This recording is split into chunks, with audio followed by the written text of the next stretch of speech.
partisipan yang ada. Amira Sabrina, open cam, Dik.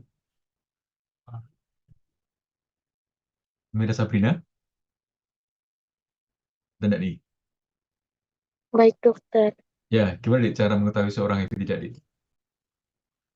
Biasanya ada tes untuk ngecek HIV-nya, dok. Oke, tesnya apa itu, Dik?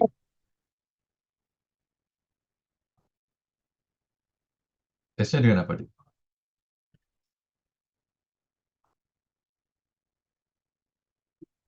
Tesnya dengan, Biasanya dilihat dari darahnya, dok.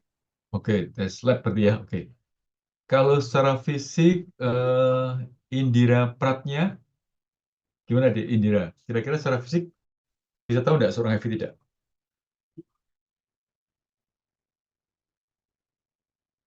Gimana, Dik, Indira? Secara fisik, kira-kira bisa tahu nggak kita seorang HIV tidak?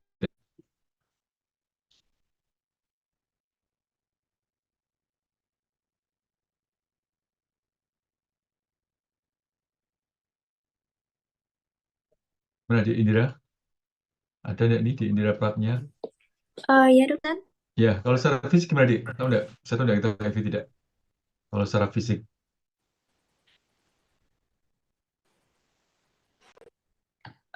Tidak dokter, mungkin hanya gejalanya. Gimana? Bisa dibedakan nggak secara fisik?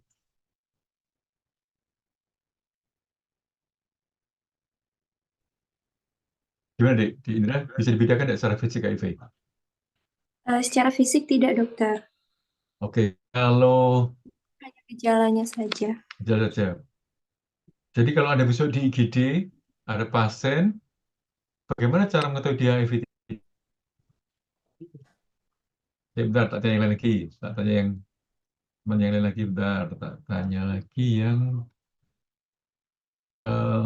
ini, Inovari Rianto. Inovarianto. Innova, kira-kira kalau ada seorang, besok ada di IGD sebagai dokter, kemudian secara fisik, bagaimana tahu dia seorang HIV tidak? Ya, gimana, Dek?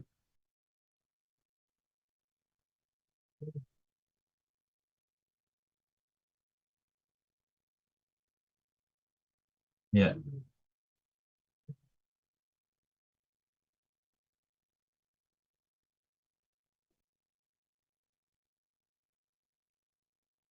Hmm. Oke, satu, kurus kering kayak habis. Kalau faktor risiko apa, Dik? Faktor risiko HIV, faktor risiko kena HIV. Saya ganti dulu, Gema Fitri.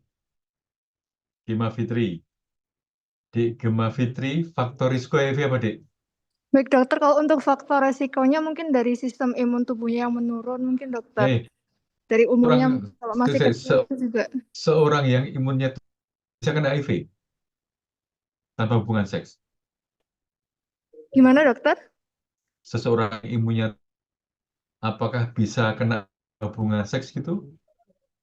Kalau untuk hubungan seks mungkin dari itunya dokter sosial apa ya? Makanya Untuk sosial. ya, faktor risiko apa yang bisa menyebabkan seorang terkena HIV? Mungkin dari kebiasaannya dokter kayak Apa tadi misalnya, Dik? kalau tadi untuk bergaulan Hubungan, bebas mungkin. Kemudian apalagi? dari kebersihan juga kan bisa kalau misalkan Oh, tadi kebersihan sebentar, gimana? oh, Kebersihan tadi gimana? kalau Kalau untuk orang, penularan HIV itu faktor risikonya dari kebiasaan. Tadi salah satunya itu dari melalui hubungan seksual. Kemudian dari ibu ke anak juga bisa. oke, apalagi? Sih, Setahu transfusi darah? saya bukan dari aslinya dokter. Kalau misalkan dari ibunya itu HIV, kemungkinan besar anaknya itu HIV karena saat proses kelahiran itu kan anaknya terpapar cairan dari ibunya itu dokter. Oke, ya, setuju. Baik, saya menangkap. Sekarang ganti nih, Satria. Satria Dias Prakusya. Apa namanya, Dik? NJ dok. Ya, dia berarti hal apa yang bisa menyebabkan HIV kalau Anda rangkum dari teman-teman tadi? hubungan seks, apalagi? Yang pertama itu ada hubungan seksual, terus ada yang namanya berganti-ganti pasangan gitu, Dok. Terus juga ada Ganti pasangan tanpa hubungan seks bisa bikin HIV. maksudnya berganti-ganti pasangan dalam hubungan seksual begitu, Dok. Oke, ya apalagi? Baik, selanjutnya ada juga penggunaan jarum suntik yang berulang atau bersama Oke. atau bahkan yang bekas begitu, Dok. Ya. Terus juga ada dari seperti apa ya, Dok? Sebentar. Seperti pekerjaan yang beresiko seperti Apa tenaga misalnya? kesehatan, seperti perawat atau bahkan dokter atau Ya. Kenapa itu dan lain berisiko, Dek? sebagainya. Kenapa perawat atau dokter berisiko kena HIV? Kenapa? Perawat kan ada terkadang menggunakan jarum suntik kepada pasien. Nah, Terus? ada resiko jarum suntik itu terkena ketika kita akan menutup atau bahkan mengambil atau membuang jarum suntik itu, Ya, Dok. oke, sepakat. Ya, terima kasih, Dik. Ya, sekarang ganti rambu Yulan. Rambu Yulan. Open mic, Dik. Ya, dokter. Ya, jadi kalau ada besok jadi dokter di IGD, itu ada pasien, secara visual, apa yang bisa Anda harapkan dari penampilan seorang HIV? Secara visual, secara fisik lah, apa, Dik? Orang Mungkin badannya, tatoan, Oh. oke. Terus apa lagi? ya, terus terlihat lebih kurus, dokter. Kurus, oke. Oke, karakter bagus sekarang. Oke, terima kasih. Jadi sekarang kita akan tebak-tebak nih, Dik. Ini secara visual siapa yang positif HIV ini? Dari yang cowok sebelah kiri, A yang cowok pakai tato, ibu atau yang cowok pakai jas. Kira-kira mana yang HIV? Benar. Mana yang HIV ini, Dik? Ada yang tahu? Dokter Suku tadi mana yang HIV, Dik? Kira-kira, Dik? Chipnya siapa nih, chipnya nih? Halo dok, Dik, mana yang HIV, Dik? Siapa yang HIV? kalau dari gambar seperti ini kayaknya nggak kelihatan dok. Kalau disuruh milih, ada pilih yang mana? Eh, Yang A itu yang laki-laki tanpa baju, yang B yang wanita, C kayaknya yang pakai yang jas. A dok. Soalnya Kenapa, Dik? ada pakai tato itu kan juga Tato. beresiko. Ada needle. Oke. Jadi secara visual yang A pakai tato. Oke. Sekarang Suban Syabani. Di Suban, kira-kira ada pilih yang mana, Dik, kalau yang HIV, Dik?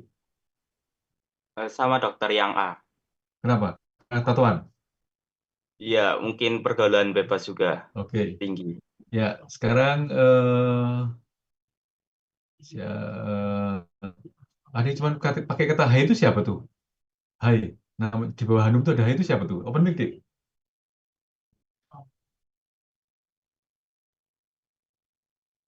Siapa nih? Dik, hai itu siapa? Hai.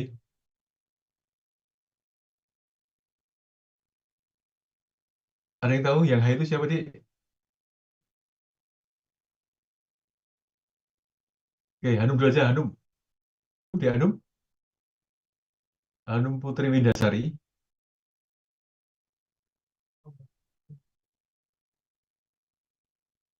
Silakan open mic.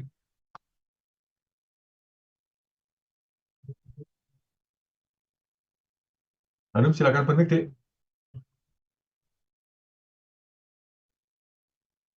Tidak dengar ya. Cek.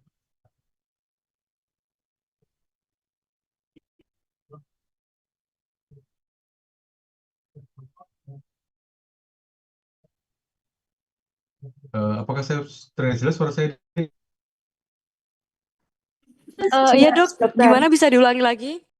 Bentar, putus ya. Ini siapa nih? Dik Hanum ya? Dik Hanum berarti kalau Dik Hanum mana yang HIV, Dik? Ini, Dik.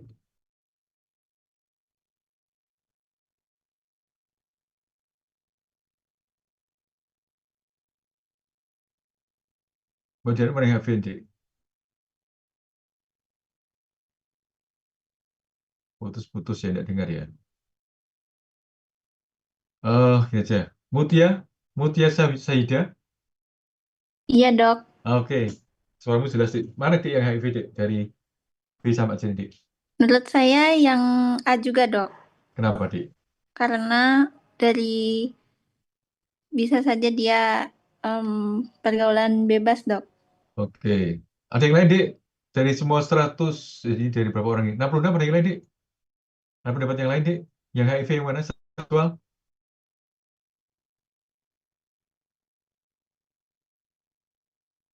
Oke. Yang HIV adalah yang pakai jas.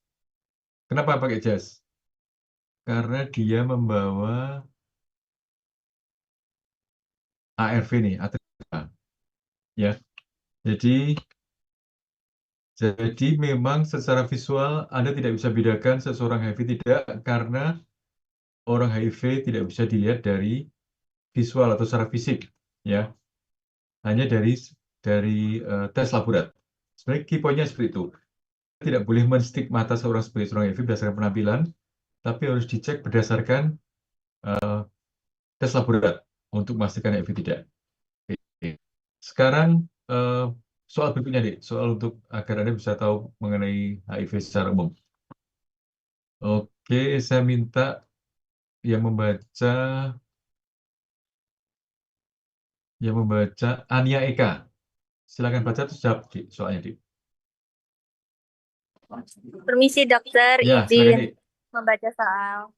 Seorang laki-laki 25 tahun, pekerjaan sopir truk dengan tato di lengan kanan dan sariawan. Datang ke poli dengan membawa hasil CD4 200. Pertanyaan nomor 1, apakah pasien dapat didiagnosa HIV/AIDS? Yang kedua, apa langkah Anda agar dapat melakukan terapi? Oke, jawabannya apa, Dik? Nomor 1, Dik? Sebentar dokter. Ya, coba pikir dulu.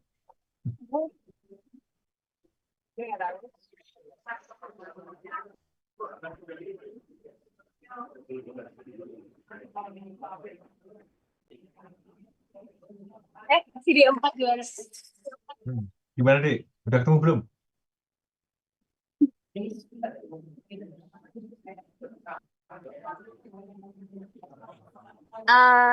Yang pertanyaan nomor 1 itu kemungkinan terkena AIDS, tapi setahu saya kalau di bawah 200 yang memang AIDS. Ya, pertanyaannya adalah apakah seorang dapat disebut sebagai HIV/AIDS pada kasus di atas? Kalau Anda dokter, apakah Anda bisa bilang kamu HIV dari data di atas? Bisa enggak? Belum bisa dokter, karena harus Kenapa belum bisa? dilakukan pemeriksaan penunjang lainnya. Apa misalnya, Dik?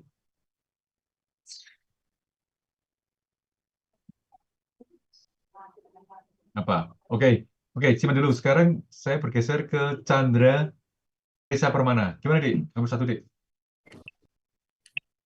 Iya dokter, mungkin Ya. mohon izin sebentar ya dokter. Ya.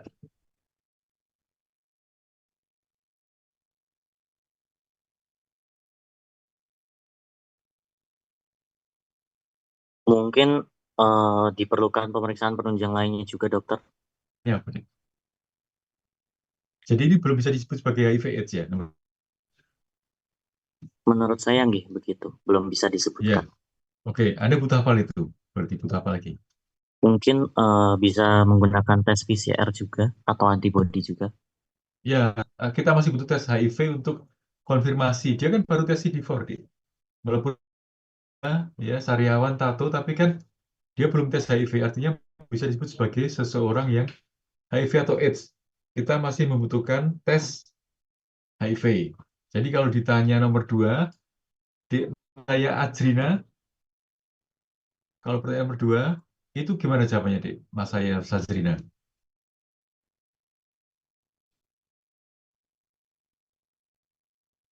Di mas saya open mic. Halo, dia saya. Gitu. Ya, nomor 2 apa, Dik? Apa langkah Anda agar dapat melakukan terapi? Jawabannya apa? Mungkin harus dikonfirmasi terlebih dahulu dokter untuk diagnosis tegaknya apa. Dengan tadi, dengan? Dengan bisa tes PCR atau tes antibodi HIV terlebih dahulu. Oke, ya. Jadi kalau untuk melakukan terapi harus dipastikan bahwa itu yang tersebut adalah seorang pengidap HIV atau AIDS. Jadi harus dengan tes rapid atau tes PCR. Oke, oke. Jadi poinnya seperti itu ya. Baik. Sekarang kita lanjut lagi. Manakah di bawah? Oke, sekarang saya minta untuk membacakan soal sekaligus menjawabnya kepada Muhammad Irsyad Safiru. Silakan. Bacakan kemudian jawab, Dik.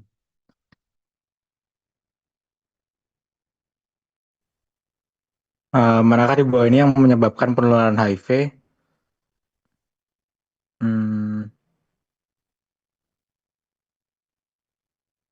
Mungkin bisa yang D, Dok. ASI. Jadi ASI itu nular tadi, ASI. Mungkin karena si bayinya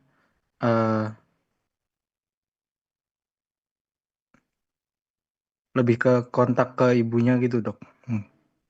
Oke. ASI jadi nular ya. Jadi kalau seseorang yang HIV, ibu hamil HIV itu kemudian punya anak, dia tidak boleh menyusui anaknya.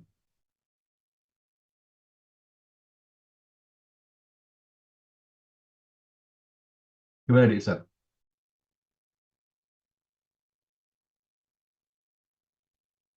Boleh tidak menyusui anaknya?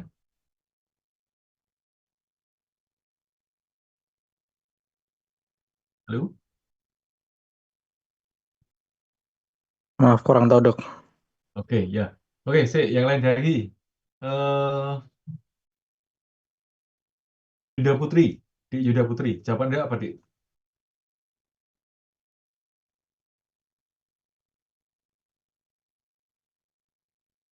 Yuda Putri, open mic.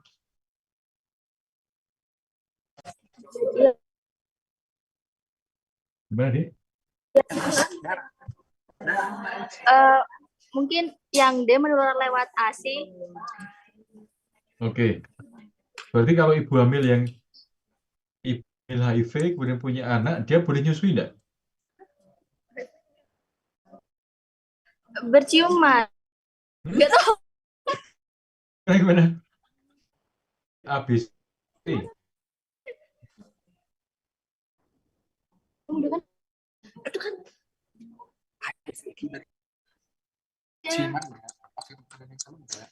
Lah ditanya yang belum punya anak.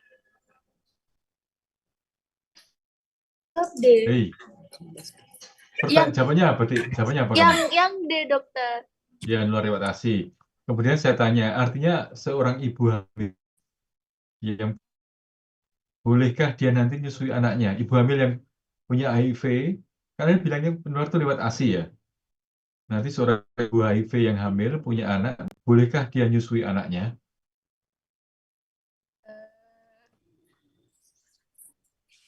Boleh enggak?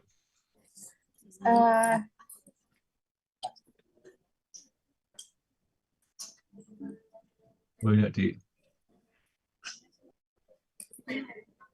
Ya boleh saja, asal sudah diberikan ARV dulu. Ya, oke, lewat. Jadi ini yang betul menyebabkan penularan adalah memang ASI. Pelukan tidak menularkan, berciuman apapun gayanya tidak menularkan, alat makan sama tidak menularkan, bermain olahraga tidak menularkan. Jadi hanya lewat ASI. Dalam konteks ini ya. Oke, baik. Sekarang ini beberapa panduan yang bisa Anda pakai untuk belajar Permenkes tahun 2022 ya ataupun guideline dari WHO. Secara sekilas saya harus bilang bahwa di Indonesia epidemiologi HIV sudah sampai ke tahap mengkhawatirkan karena hampir semua terkena di seluruh pelosok provinsi. Tapi yang di daerah Papua, di daerah Jawa itu sudah termasuk yang lebih dari 30.000 kasus. Dan secara umum ada sekitar 1,5 juta jiwa terkena ODA. Dan pemerintah memiliki program 3-0 ya, zero. Jadi jangan ada yang kena penyakit infeksi HIV lagi yang baru. Jadi kalau misalnya 500.000 sekian penyakit, jangan sampai ada lagi yang kena HIV. Kemudian dari yang terkena HIV, jangan sampai ada yang mati. Jadi zero AIDS related death. Kemudian dari yang terkena HIV, jangan sampai ada diskriminasi dan stigma. Diskriminasi itu adalah membedakan, perlakuan membedakan ataupun misalnya pekerja kemudian dipecat gara-gara HIV, diskriminasi. Stigma adalah proses untuk menganggap sesuatu sebagai yang salah. Jadi misalnya ada orang kurus kering, oh itu HIV, orang tatuan HIV, padahal tidak semua orang tatuan adalah HIV. Jadi diharapkan pemerintah bahwa tercapai di tahun 2030 tidak ada HIV baru, tidak ada orang HIV yang mati karena AIDS, dan tidak ada diskriminasi. Itu ya target tahun 2030. Sekarang orang HIV bisa hidup normal, bisa hidup seperti biasa. Di Temi Diansah, apa dik jawabannya dik? Apakah udah bisa jadi orang biasa? Temi Aldiansah?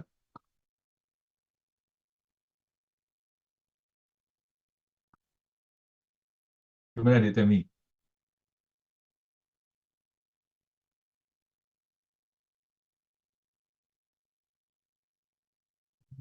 Halo? Oke, Yuda Putri? Yuda Putri? Iya, dokter. Ya.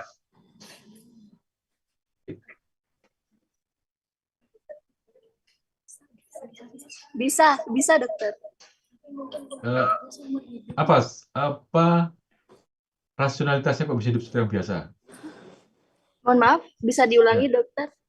ODA itu kan sakit yang kronis yang berat ya, kurus kering. Itu kenapa kok bisa hidup seperti orang biasa? Apa dasarnya, Dik? Apa alasannya?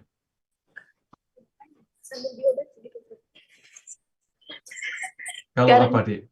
Mungkin karena dia sambil melakukan pengobatan, dokter. Iya. Jadi intinya kalau seorang ODA segera diobati, maka dia bisa hidup seperti orang biasa.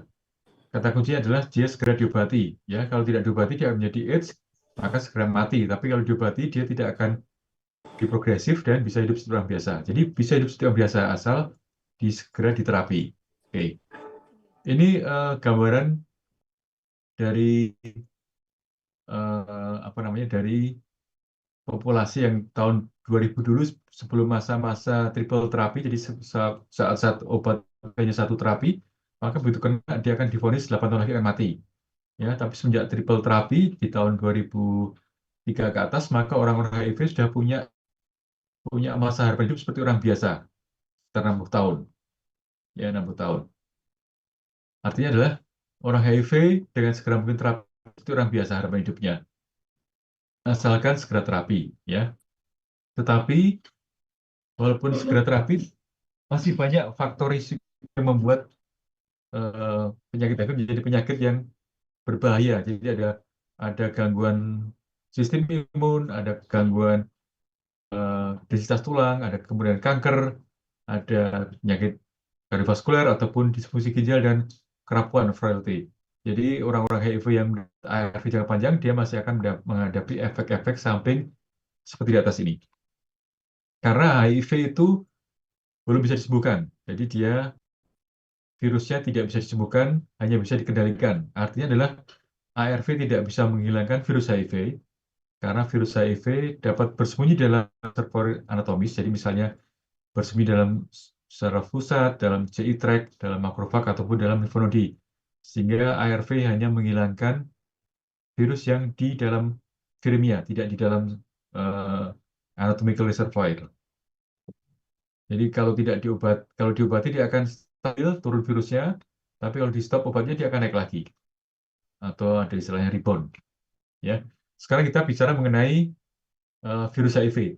HIV itu adalah virus RNA. Jadi dia memiliki 3 enzim reverse transkriptase yang merah bulat ini, enzim integrase, dan enzim protease. Dan dia juga memiliki 2 penampakan seperti bunga tulip, yaitu GP120 dan GP41. Virus ini mirip sekali dengan virus COVID, hampir sama virus COVID. Tetapi memang yang khas adalah dia memiliki struktur GP120, GP41, dan struktur enzim reverse transkriptase, integrase, dan protease. Kata kuncinya adalah mengenai enzimnya tadi, karena untuk replikasi menjadi virus yang baru atau asam amino membentuk asam amino. Yang proses alaminya adalah dari transkripsi, translasi, baru asam amino. Virus HIV adalah virus RNA, sehingga dia tidak bisa berreplikasi karena tidak ada DNA-nya. Sehingga virus HIV memiliki enzim reverse transkriptase yang merubah RNA menjadi DNA, sehingga dia menjadi dapat proses yang transkripsi, translasi, dan sebagainya. Ini adalah proses siklus hidup dari HIV. Nah, sekarang tanya nih, kenapa orang HIV gampang sakit? Di Angelina Ayute, kenapa orang HIV gampang sakit di Angelina?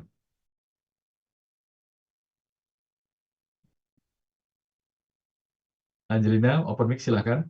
Iya, dokter. Ya, Karena virusnya menyerang sistem kekebalan tubuh, dokter. apa itu terutama yang diserang?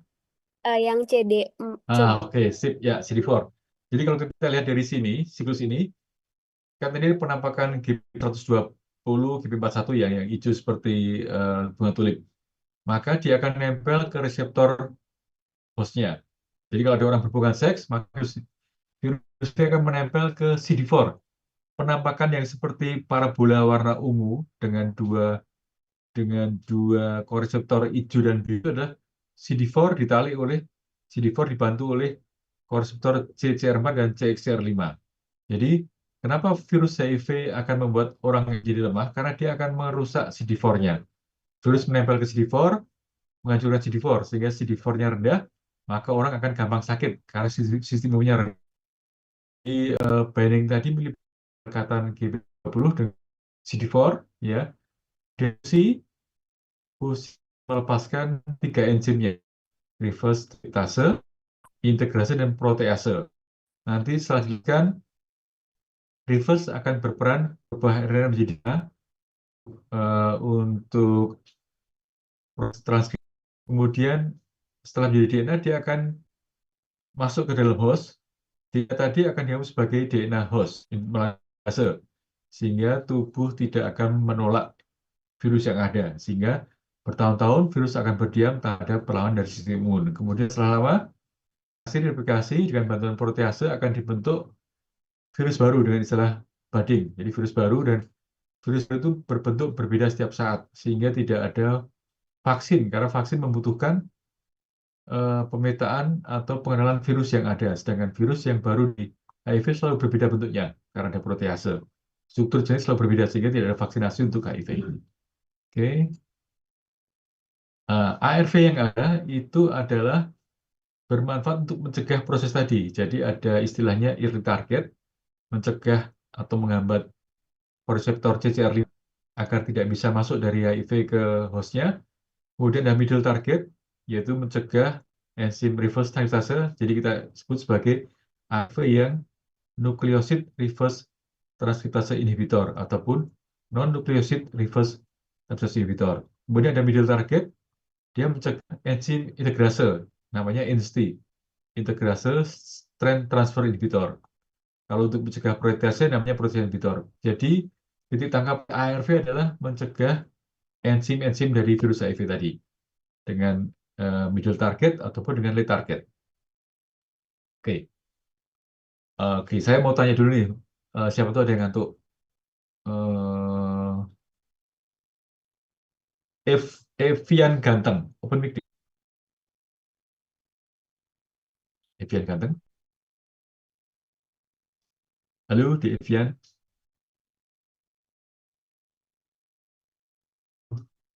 Evian Ganteng, are you there? Evian Ganteng. Oke, tidak ada. Ganteng tidak. Avenitus? Ada nggak Avenitus? Iya, Dok. Oke, Dek. Dek akan mengenai virus HIV masuk ke dalam tubuh. Secara paling gampang, kerja ARV itu gimana, Dik? Yang saya terangkan tadi, kerja antivirus seperti apa, Dik? Mohon maaf, Dok, yang tadi itu saya masih Gimana? kurang paham, Dok.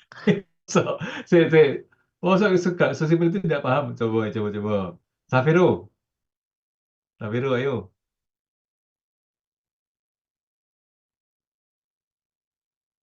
Safiro, adakah Safiro? Iya dok. Ya, Dek. Dek, tadi waktu aku dengar si suaraku jelas nggak? Putus-putus nggak? Mohon maaf dok, sinyal saya putus-putus. Gimana dok? Waduh, iya, pinter saiki. Kelly Jennifer, Kalau misal dipanggil kayak ini. Udah. ya udah dipanggil nggak ada, saya coret itu. Dipanggil nggak open, langsung saya coret nanti. Ya, Kelly Jennifer, ada nggak? Ada dokter. Dek, kamu tadi waktu saya dengarkan jelas nggak suara saya? Jelas dokter. Oke, sekarang aku ingin tanya simpel nih. Yang saya terangkan tadi, kalau Anda bisa ambil kesimpulan, mekanisme kerja ARV itu apa sih, Dek? Mekanisme kerja ARV. Menurut yang saya ketahui, mekanisme kerja ARV itu simpelnya menghambat replikasi dari virus. Jadi virusnya nggak bisa berkembang. Jadinya Caranya dengan? kalau virusnya nggak berkembang, nanti CD4-nya nggak berkurang Pulih. gitu, Oke. dokter. Ya, apa yang dihambat? ARV-nya menghambat apa? Oke, bukan virus. Replikasinya. Virus bagian yang apa? Ya, bagian apa yang dihambat, bagian apa virus itu? Tadi saat terang jelas loh, coba tak balik ke slide ya. Bagian apa yang dihambat? Bagian apa yang dihambat?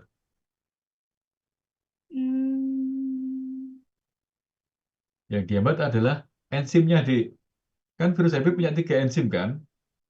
Reverse lipase, protease, integrase. Ya, reverse protease. Jadi maka dia akan virus antiretroviral, obat HIV, itu bekerja dengan menghambat enzim virus HIV. Ya, jadi menghambat reverse transkriptase, menghambat integrase, dan protease. Clear ya, Dik, ya? Paham kan? Iya, dokter. Terima kasih. Oke, ya, oke. Sekarang kita lanjut lagi ke history of HIV. Jadi, kalau kita lihat yang biru itu adalah CD4. Ya, biru CD4 ada nilai 0 sampai 1200. Yang merah itu adalah viral load. 0, 100 sampai 10 juta. Ada time 0 minggu sampai sekitar 10 tahun. Kemudian ada infeksi awal itu berlangsung 0 sampai 6 bulan. Infeksi lanjut 6 bulan sampai ke atas. Ya. Orang HIV bila dia belum stadium 3 atau 4, jadi masih stadium 1, 2. Orang itu sekitar 1000 CD4. Jadi dia akan terkena HIV, bila tidak diobati akan turun 100 setiap tahunnya. Jadi kalau tahun 2000 dia 1000 CD4-nya, maka setiap tahun bila tidak diobati HIV maka akan turun setiap tahun 100 CD4-nya. Hingga pada tahun ke-8 dia akan di bawah 200. Akhirnya akan muncul kondisi imunodepresan yang memudahkan munculnya infeksi oportunistik. Jadi cut-off point-nya adalah setiap tahun pada orang yang tidak diobati akan berkurang CD4-nya 100 sehingga akan sampai ke bawah 200 yang memudahkan dia kena infeksi oportunistik. Sebaliknya, pada penyakit HIV, virusnya adalah sekitar 10 jutaan. Jadi Anda lihat di pertama itu dia kalau sekitar 4 minggu, 6 minggu, dia akan sampai 10 juta. Jadi virus HIV itu 10 jutaan, ya dia tidak diobati akan state point, kemudian tapi naik lagi sampai masa akhirnya. Jadi Anda tahu bahwa ada istilahnya proses di mana seseorang menjadi AIDS dibutuhkan waktu sekitar 5-8 tahun, tergantung dari kondisinya. Oke, ini beberapa istilah. Jadi kita sebut sebagai stadium 1-2 itu adalah HIV, stadium 3-4 adalah AIDS, ya. Stadium 1 itu tanpa gejala, karena CD4 masih di atas 500. Stadium 2 itu karena herpes zoster, sariawan, atau PPE, CD4 antara 2-500. Stadium 3 mulai diare, demam, sebagainya. Stadium 4 sudah makin jelek. Ini sebagai acuan kasar untuk bisa tahu masalah staging dan klinisnya. Ini lebih detail lagi. Jadi ada stadium 1, 2, 3, 4. Saya ingin cek dulu ke teman-teman. Siapa tahu ada yang terbuai terus ngantuk. Evian ada enggak ini? Tadi tidak ada tuh. Evian ganteng. Cek Evian. Ini benar namanya Evian ganteng ya?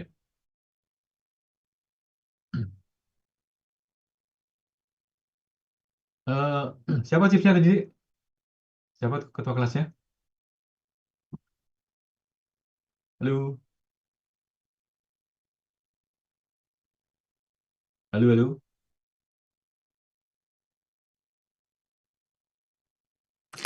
Ya, halo dokter. Ya, Dek. Evian ganteng tuh ada tuh namanya. Bener tuh, Dek. Temanmu. Ada dokter. Namanya memang Evian ganteng. Bukan dokter. Siapa namanya aslinya? Berapa Dek NIM-nya, Dek? Evian ganteng, Dek. Sebentar dokter saja. Coba Dek. Nama lengkap sama NIM-nya, Dek. Nah, halo tidak responin, siapa tuh dia ketiduran ya? Nah, teks sebentar. Nah, NIM sama nama asli.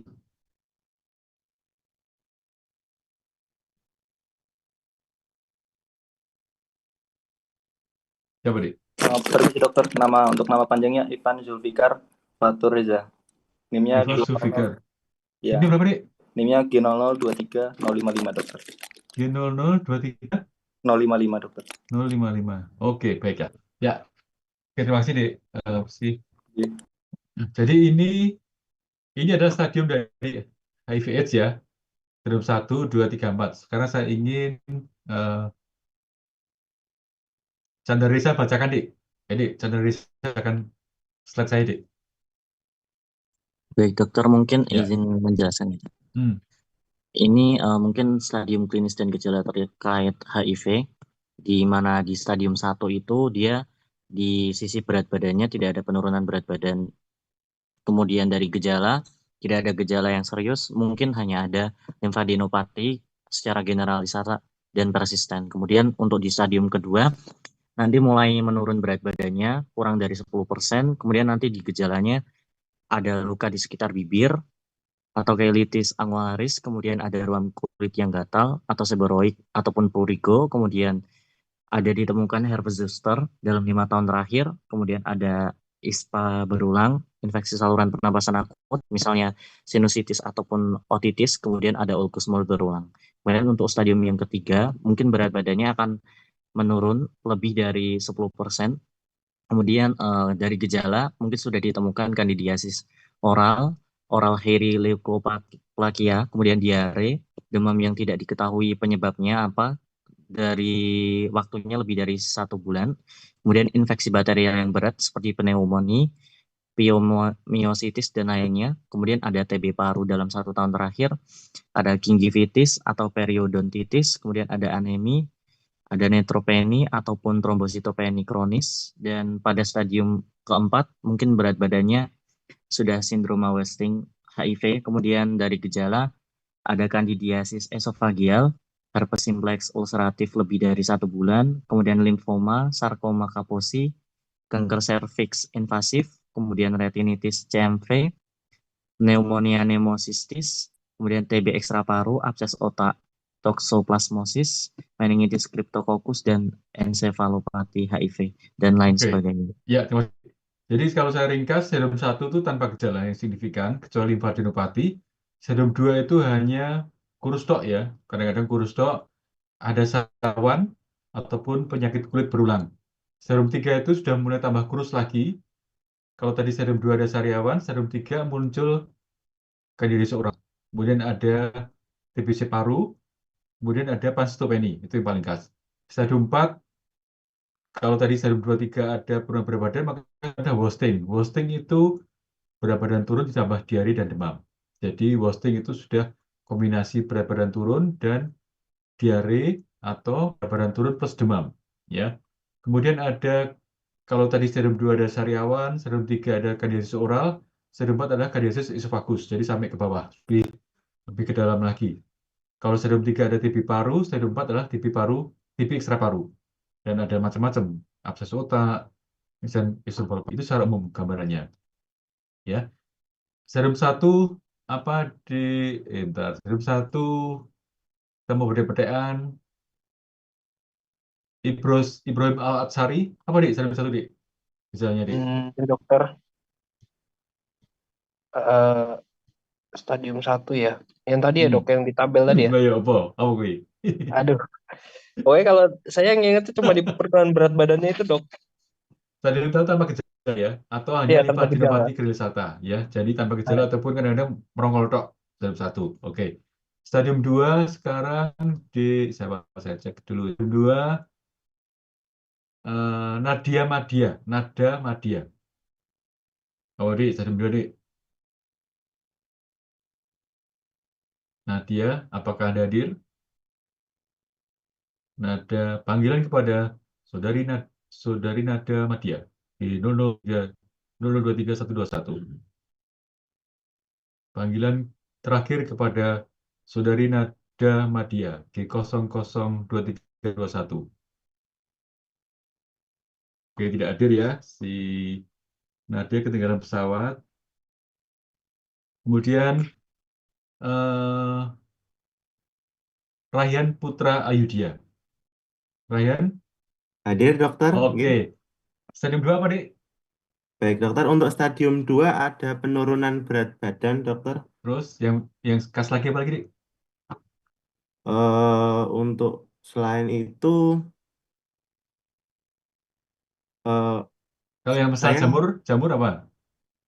Untuk kandidiasis oral itu biasanya muncul pada stadium 3. Yang stadium 2. Stadium 2. Sariawan. Oke. Jadi Sariawan, gitu. sariawan, kemudian penyakit kulit berulang. Oke, masih. Jadi stadium 2 itu sering sakit berulang, ya, gatal-gatal berulang, ya. Kemudian PPE itu paling khas sekali dan sariawan, ya. PPE itu penampakan seperti gudik khas stadium 2, ya. Zoster berulang. Jadi kalau penyakit kulit berulang tidak sembuh-sembuh, orang datang ke ID dengan bolak-balik sakit kulit, ya mungkin dia penyakit imunnya rendah, di antaranya HIV. Stadium 3 saya ingin tanya ke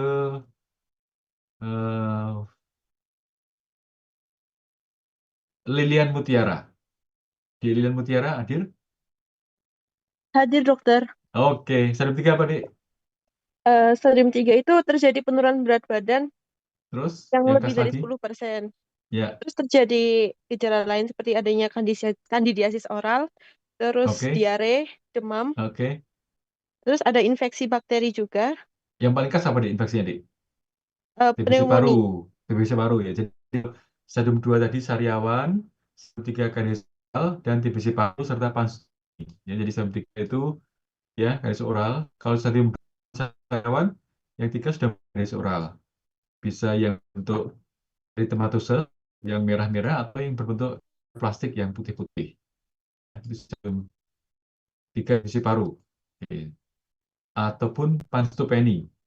Dan berat badan lebih dari 10% setelah diare kronis ataupun demam kronis. Tapi pasti satu yang berbeda. Jadi hanya diare dok, hanya demam dok. Sekarang stadium 4. Stadium 4 saya ingin ke NM Akhtar. Apakah hadir? Hadir, dok. Oke, apa di stadium 4, Dik? Stadium 4 itu tadi saya ingatnya ada limfoma, terus abses Mosok. otak. Iya, dok. Kalau Limfoma itu tadi stadium. tabel tadi ada Oh ya wes, oke. Abses otak. Apalagi yang khas, Dik? Apalagi yang khas?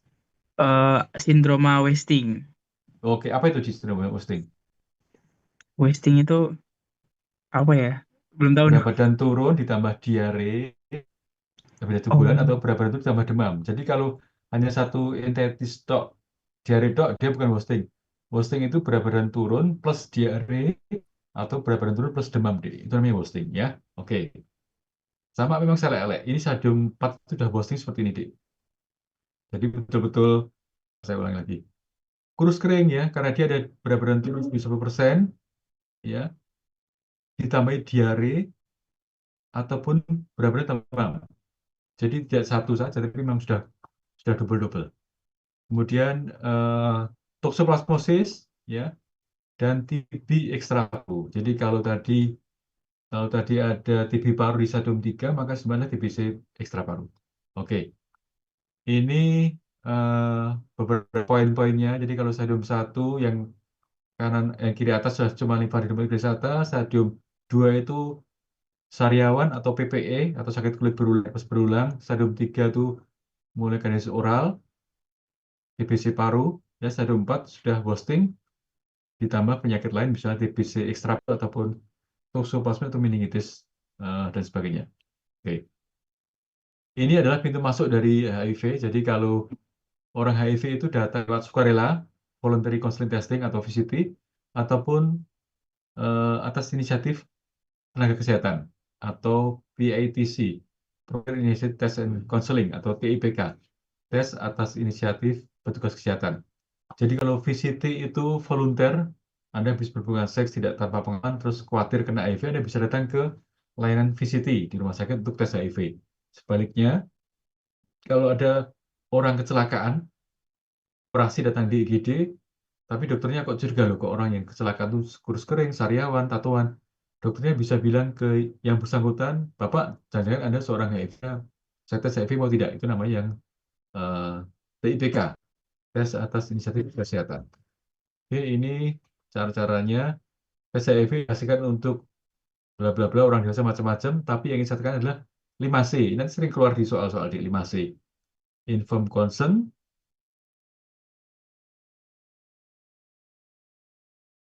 beritahu dulu. Jadi jangan sampai ada orang dirawat inap, tidak sadar, atas jangan. Anda harus edukasi dulu, informed consent walaupun tidak harus secara tertulis. Bisa bilang secara verbal, Pak, Bu, Mas, tak tes HIV mau tidak? Oh, udah tes HIV. Tidak mau, tidak usah dites. Kemudian confidentiality, jadi harus rahasia, hanya Anda dan pasien yang tahu. Kemudian counseling, dipastikan sebelum tes harus ada edukasi konseling ke pasien. Jangan sampai langsung main tes tapi pasien tidak tahu risiko dan sebagainya. Kemudian dipastikan correct test result, jadi harus betul hasil tesnya. Kemudian setelah dites ada hasil, pasien dihubungkan dengan care, treatment, and prevention, jadi layanan dari PDP, pelayanan dukungan dan pengobatan, jadi harus ada dukungan suportif untuk pasien ataupun orang dengan HIV/AIDS. Ini tes HIV ada dua macam, serologis atau rapid test, menggunakan seperti ibu hamil itu ya, tes rapid ataupun tes virologis.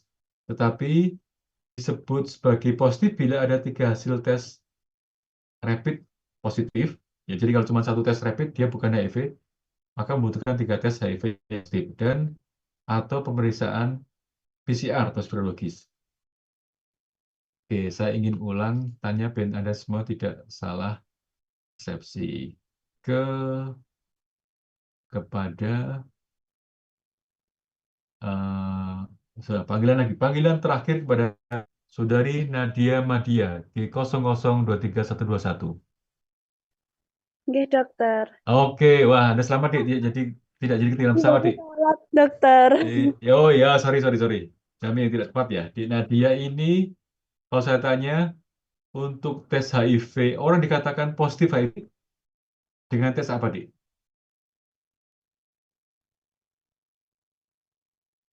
Halo? Krik. Oh, Halo, iya, halo. dok. Ayo, apa jawaban nih? Tes HIV nggih, dok. Ya, apa aja itu? Dikatakan HIV positif bila tesnya gimana? Kalau dulu saya pernah baca itu bisa pakai itu, dokter, yang Western blot itu, dokter. Itu jangan sekarang menghadapi ya open kan udah open Zoom-ku di open enggak? Apa layarnya itu presentasinya? Oh iya, dokter. Nggih. Apa coba dibaca kayak gue? Oh nggih, niku tes diagnosis HIV itu bisa menggunakan pemeriksaan serologis maupun serologis, dokter. Artinya gini, saya pertanyaan secara gampang.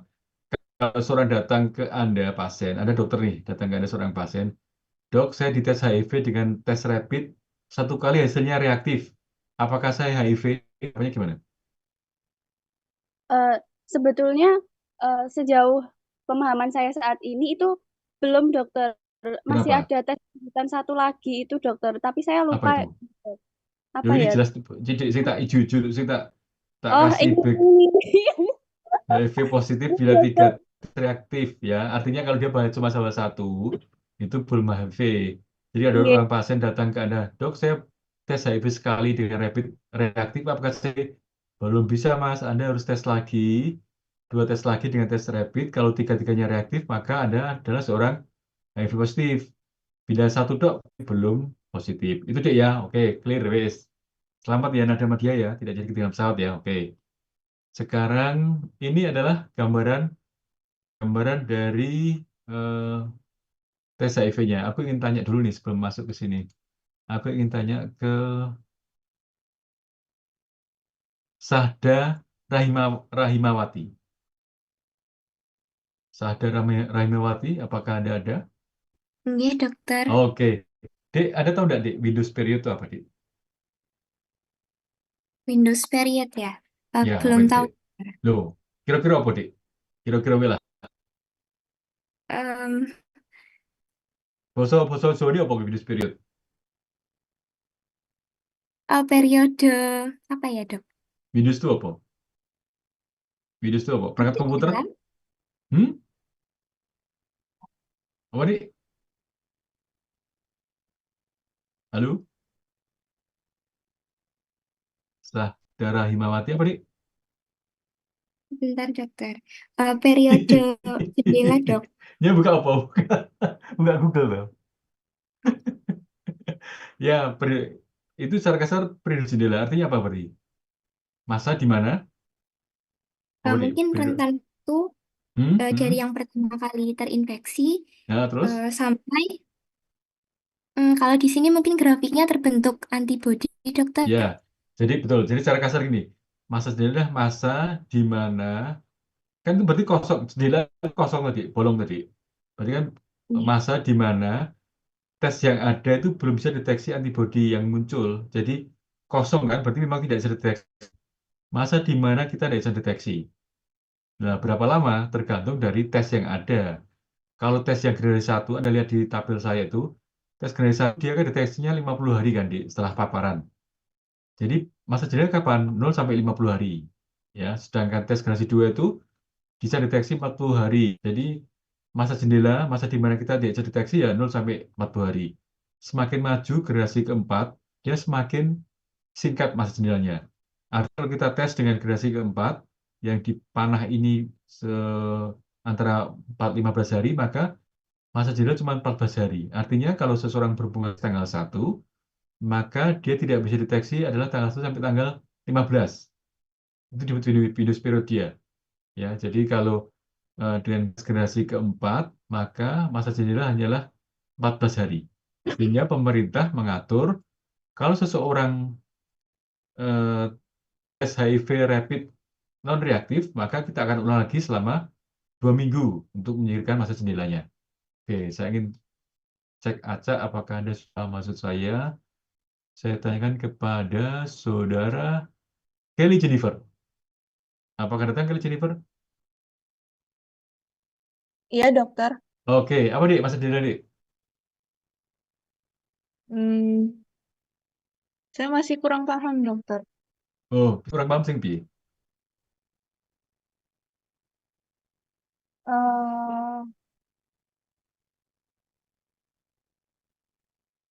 Apa sih kurang paham? Masa jendela itu kan masa yang jendela kan kosong apa isi, Dik? Kosong. Kosong. Ya, artinya kan masa di mana kita belum bisa, kita masih kosong, blank, belum punya gambaran. Masa di mana alat yang ada belum bisa deteksi antibody. Artinya kita belum bisa diagnosa. Ya, masa jendela itu tergantung dari alat yang ada. Semakin baru, semakin pendek masa jendelanya. Karena dia semakin cepat deteksinya kan, Dik. Jadi kalau sekarang yang dengan generasi keempat itu, dia cukup butuh 14 hari untuk deteksi. Generasi yang generasi 1, dia butuh 50 hari. Artinya kalau seseorang berhubungan seks tanggal 1, maka berapa lama dia masa jendela di generasi keempat, Dik? Berapa, Dik, kali? Kalau dari tabel saya yang di Zoom, berapa hari? Untuk yang Berapa hari, Dik? Coba, Dik. Tadi, coba. Berapa hari? 15. Ya, 14-15 hari. Jadi kalau Iya. generasi keempat itu, dia hanya punya masa jendela 14 hari. Tapi generasi ke-1 yang paling lama, yang paling tes yang paling kuno, dia hanya bisa deteksi 50 hari setelah berhubungan seks. Ya, oke. Jadi secara singkat seperti oke. Oke. Oh, yang sering kita tanyakan karena terkait dengan pemahaman mengenai puncak Fakri. Haidar Fakri?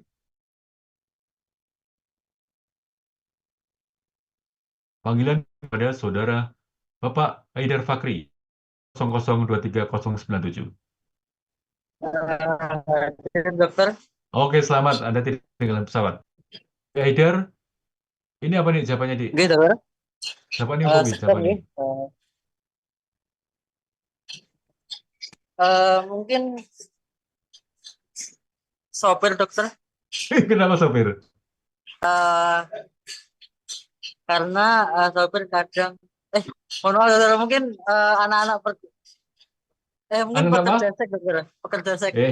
Kamu jawabannya A, B, C, D, E apa salah satu aja tuh? Yang A, dokter. Bisa seks. Kenapa bisa seks? Kenapa? Karena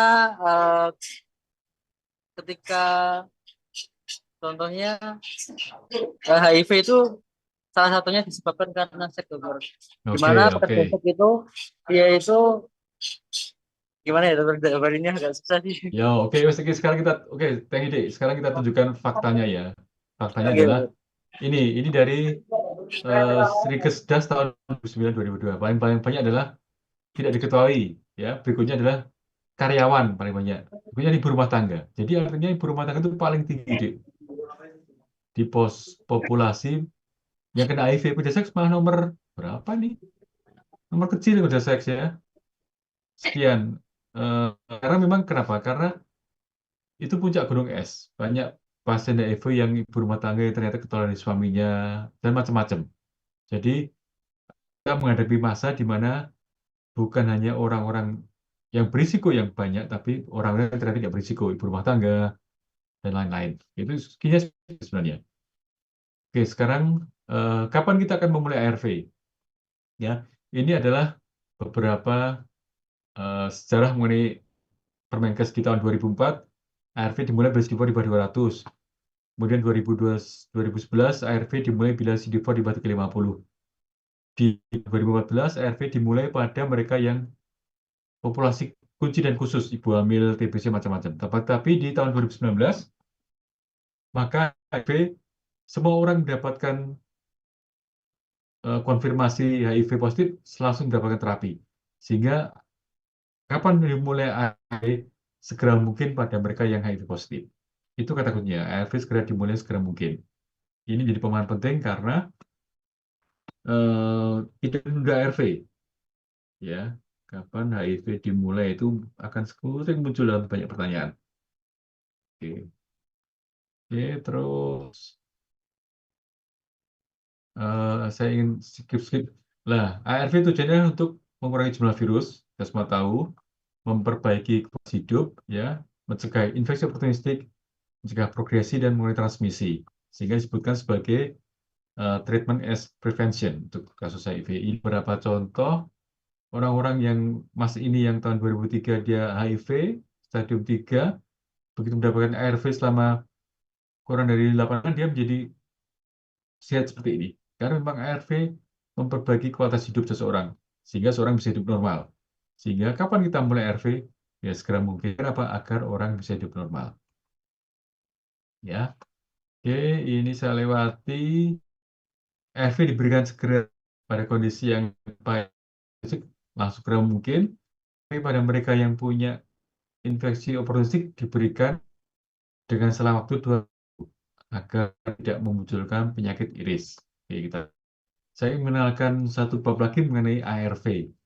Jadi ARV itu obat-obat yang sudah lama sekali, tahun 2019 ada beberapa obat yang baru, tapi memang tidak terlalu banyak obat yang baru. Jadi memang yaitu saja. Ini beberapa contoh ARV-nya. Ada lamivudin, zolbudin, tenofovir, efavirenz, nevirapin, alvia, ya. Kemudian kita punya yang di pojok kanan, kita punya kombinasi FDC, fixed drug kombinasi. Isinya adalah TLD atau TLE. Yang atas tuh TLE atau telura yang bahan HTLD. Dia satu pil atau satu obat isinya 3 regimen. Nah, mungkin disebut sebagai fixed drug kombinasi. Oke, ini kombinasinya TLE ya. Ini beberapa bentuk obatnya ya. Kemudian risiko paparan darah itu memang sebenarnya paling banyak adalah hepatitis B. Sehingga kalau kita terlalu khawatir dengan HIV juga tidak terlalu proper karena paling banyak adalah hepatitis. Kalau orang jarum maka yang diwaspadai pertama adalah hepatitis B, kemudian baru C dan HIV. Jadi jangan terlalu khawatir dengan HIV karena dia kecil untuk terkena sekitar 0,3 sampai 0,1%. Jadi sangat kecil sekali. Ini slide terakhir. Cara paling efektif mencegah HIV adalah dengan if you cannot keep it secret. Ada pertanyaan, Dik? Kira-kira, Dik, yang mau ditanyakan? Mari silakan. Bebas.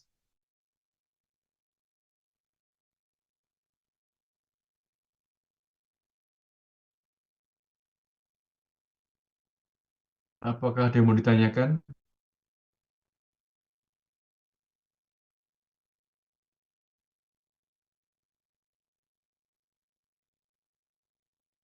Oke, ini siapa nih? Nadia Madia.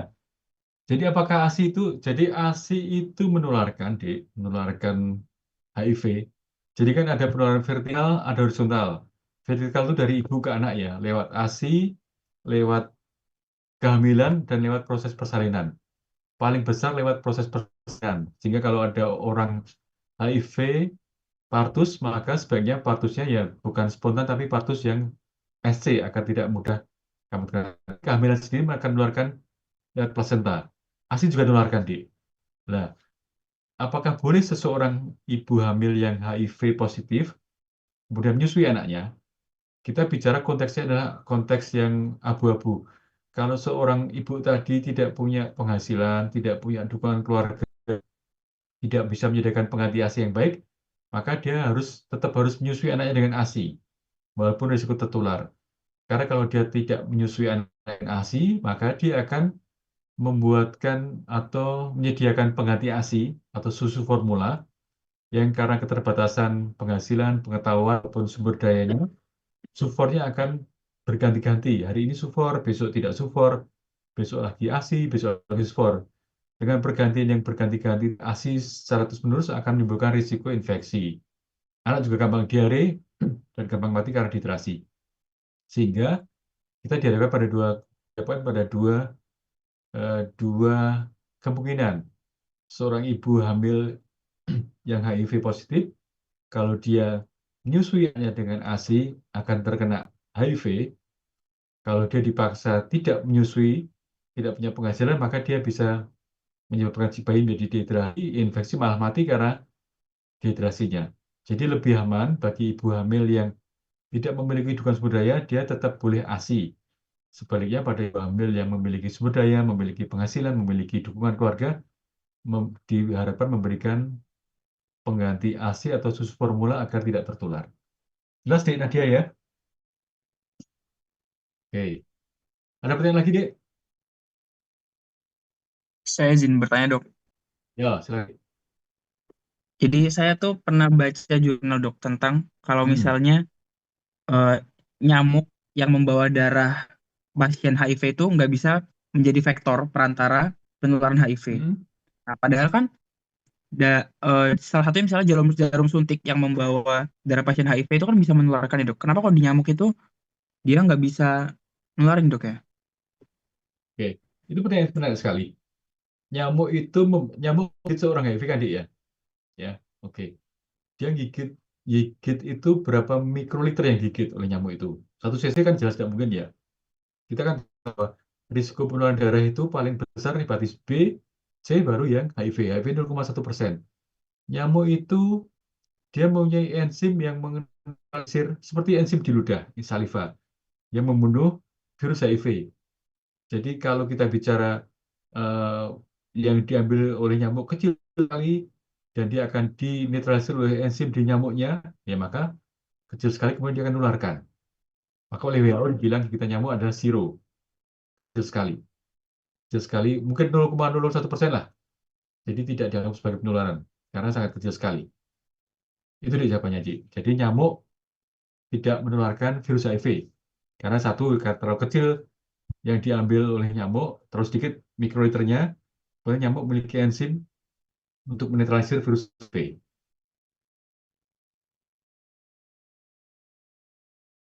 Itu Dik siapa ini, Dik Naftar? Ada lagi pertanyaan?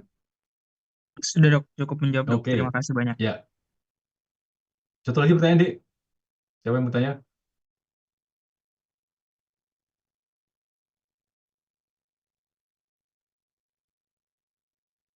Permisi dokter. Yo, silakan Dik Ryan. Ya, mungkin saya izin bertanya dokter.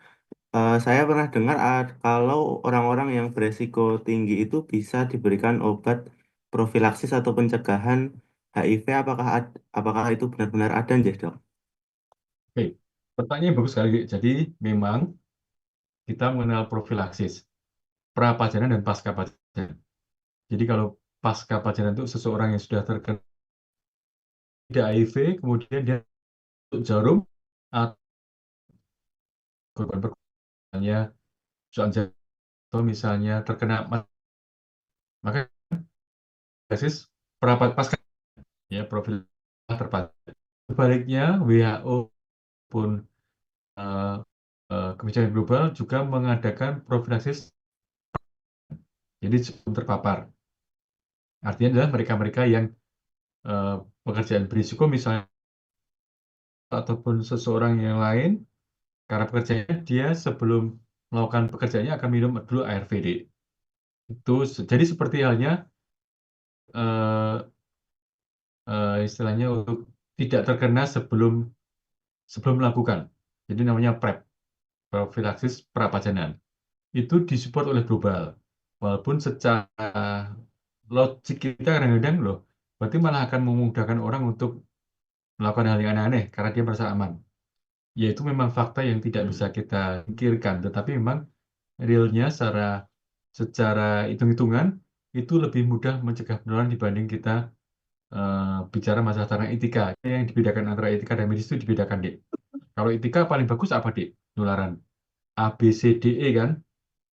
Abstinensia, be faithful, use condom, use no drug, dan edukasi. Itu kan secara umum. Jadi paling aman ya tidak terpapar. Tapi kalau kita bicara di dunia realitas, ya sebaiknya ya membuat tidak tertular, maka digunakan PrEP. Tetapi di Indonesia pun itu sudah dijalankan sejak 2 tahun yang lalu untuk populasi PrEP.